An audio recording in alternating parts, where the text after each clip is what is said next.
Welcome back. I'm Jocelyn Bamford. My guest today is Marlene Conway Diels, owner of Heaven Acres. Marlene, before the break, we were talking about some of the challenges, and we had to cut you off because we had to go to break. Finish your thoughts, please. Thank you. Actually, the shipping has been the most significant cost. If someone's going to buy, you can buy sample products for $15. You're not going to spend $20 to ship it.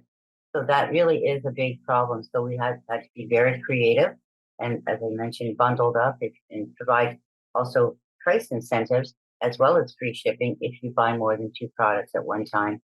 And we have standardized shipping boxes for protection of the products. So whether you get four products or two products or one product, it's the same box that we're using. So it's extremely expensive if we can't increase the sale. I'm always amazed at the creativity of the Canadian entrepreneur. Marlene, what are the challenges of breaking into an industry that's already dominated by enormous companies? So, can you tell us how you've been able to overcome that challenge? Thank you so much. Well, we're so small, we're definitely below the radar. As an example, Guerlain makes an amazing product. It uses orchid extracts. It's $450 for 50 grams, 100-gram product. That's super expensive. Very few people can afford it. So we've gone the other way, trying to make high quality products at an affordable price, giving out all kinds of samples. We're working also with beauty salons and spas in order to provide that to them at a good cost so that they can have that for sale at their venue. And also, we're quite happy to do private labeling. So, Marlene, you have some exciting news. Heaven Acres has a new collaboration with a microbrewery in Hamilton, the Grain and Grit Beer Company. Can you tell us about that?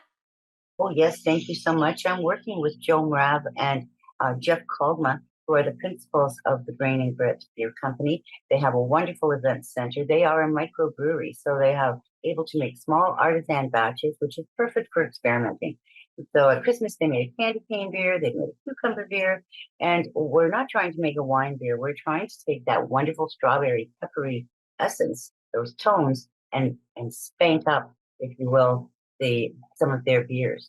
So I'm super excited, and a lot of people are looking forward to sampling that. It also is a beautiful environmental story because then there'd be zero waste because the amount of press cake that we generate is more than I'm going to be able to use at this time. So it's taking products that used to be considered garbage and making them into something great and keeping the industries moving and the environment recirculating. It's a great story. So let's talk about distribution. Are there any challenges for you there? Yes, we're small, so if you Google us, if you put us in the Google bar, you won't find us. We're too little. If you put us in the main bar, we come up every time. So we have a wonderful marketing guru, social media, Sarah Hobson. She's part of our team, and so she's getting us everywhere. We're building organically. So it's a combination of getting that message out, word of mouth, and then in the retail sector as well, and really having a good product. We have repeat customers. So I understand one of the biggest things is getting your name out there. Tell us, how are you going about getting your name out there? You mentioned a few things, but that must be certainly a challenge for you. Definitely, definitely. But it's persistence, and we've made a commitment to doing this. We've gone about it all the right way. Before we went online, we made sure we had product liability insurance and all of the top drawer type of advisors, legal accounting help, so that we make sure that we're doing it right the first time. So it took a little longer, and it was a little more expensive, but it's going to be worth it in the long run. And as I mentioned, we're on Facebook, we're on Instagram, and we have contests with all kinds of things. We're open to all kinds of promotions as well.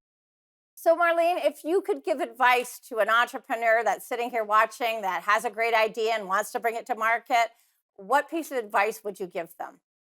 Don't give up. Make your commitment. Believe in your vision and ask for help. Ask people because they're quite happy to give their knowledge, and no question is stupid. So if you think you're going to do something in 3 months, you haven't thought it out well enough. This has been over a 4-year commitment, and I'm in it for the long term. So, was there ever a time, Marlene, that you just thought, I'm not going to make it? Oh, often, absolutely. And then I would call someone and ask them, what am I missing? And that is all part of the coaching and mentorship that I mentioned. Well, it's an exciting story. We need to take a quick break, but don't go away. You're watching Canadian Innovators. And when we come back, we're going to hear from Marlene, if she was a politician, what things she would do to help grow jobs and the economy in Canada. We'll be right back.